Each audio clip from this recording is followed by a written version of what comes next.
Overseas Pakistani جہاں بھی ہوں، بانی پاکستان قائد اعظم محمد علی جناح کی محبت کو ان کے دلوں سے کبھی دور نہیں کیا جا سکتا۔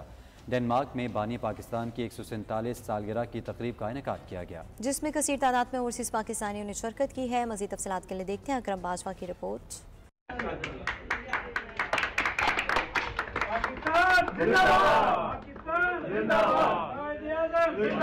محسن پاکستان، بانی پاکستان، قائد اعظم حضرت محمد علی جناح کی محبت ہر جگہ پاکستانیوں کے دلوں میں رہتی ہے۔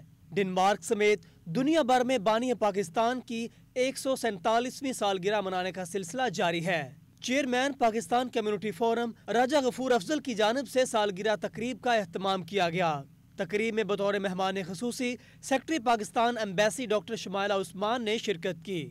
سالگرہ تقریب کی صدارت راجہ غفور افضل نے کی۔ تقریب کا آغاز ملک طاہر نے تلاوت کلام پاک سے کیا۔ چیئرمین پاکستان ہاؤس رانا اطہر، صدر P T I panel Denmark Imran Mahboob, صدر تنظیم اسلامی Denmark Imtiaz Chaudhry, overseas chairman Denmark Babar Khan, صدر پی پی پی مجیب قریشی، صدر مسلم لیگ کاف چودھری شوکت، صدر P M L N Asad Ayaz, اعزازی magistrate Malmo Sweden Kamran Qureshi, member Denmark فار مین independent green Danish parliament Malik Sikandar Siddique سمیت دیگر شرکاء نے قائد اعظم محمد علی جناح کی زندگی کے بارے میں اپنے اپنے خیالات کا اظہار کیا۔ قائد اعظم جن کی بدولت ہمیں ایک آزاد ریاست اور ایک پہچان پاکستان کی صورت میں ملی۔ بیٹھے تو ہم سب اکٹھے بیٹھے، ہمارا میسج آنا چاہیے ہمارے درمیان۔